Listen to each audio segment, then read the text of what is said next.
What are we doing here, hon?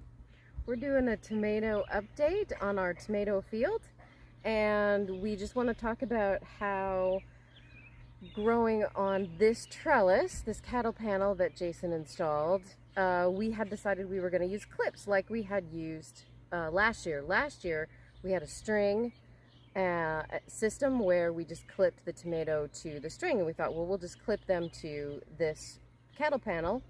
So we bought a different kind of clip that we thought would be big enough to hold the tomato, but in fact, despite them being highly recommended, we found that they were doing more harm than good. They were actually damaging the stems of the tomatoes. So we ripped all those off because we were sent this tool by Brian Seybert. Thank you very much, Brian.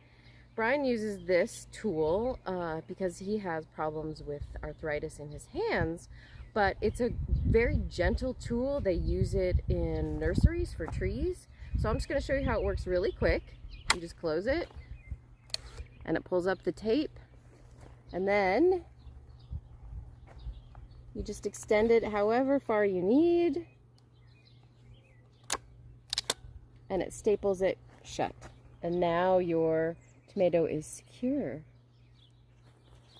So some of the things to talk to you about are the shade cloth. This is, I believe, a 40 to 50% shade cloth that we've got over most of the tomatoes. Some of them are out in the sun as a little experiment to see what's happening. The ones under the shade cloth are doing very well. We've also interplanted with marigolds and different kinds of basil and a few different onions, just because we thought we would try interplanting. Basically, the tomatoes are amazing. We have trimmed them up a little bit from the bottom, although we do need to do a little bit more trimming.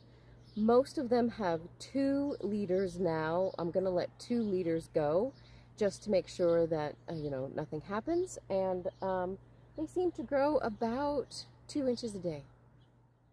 So a couple things we're noticing about the plants that are in the sun and not under the shade cloth is how much leaf curl the tomatoes are experiencing. They seem to be growing about as fast, maybe slightly slower. We think that there's been some blossom drop on these guys out here, particularly when we remove the suckers that are more at the top because they're not shading the plant as much anymore. Who knows? But that could be part of the reason we've seen a little bit of blossom drop on some of the tomatoes that are out in the sun, and they are definitely a lot more leaf curl out here. So they are under a little bit more stress over here. And I would say the other thing that I hadn't thought of was how many birds there are back here, and so there's a lot more bird poop on these tomatoes that are here, not under the shade cloth. So Jason is running a couple different experiments out here, one with worm casting tea and then one with mulch. So as we kind of observe what's happening, we'll definitely let you guys know how that's going. Yeah, and just wanted to kind of show you all the tomatoes. Almost all of them have blossoms on them now, so we're very excited that we're catching up and the little tomatoes are really making great progress. Hope you guys are having a great week and that your tomatoes are doing well. My hands are super clean because I just made dinner. Thank you, Mark Matsumoto. My husbands are dirty. Stay awesome.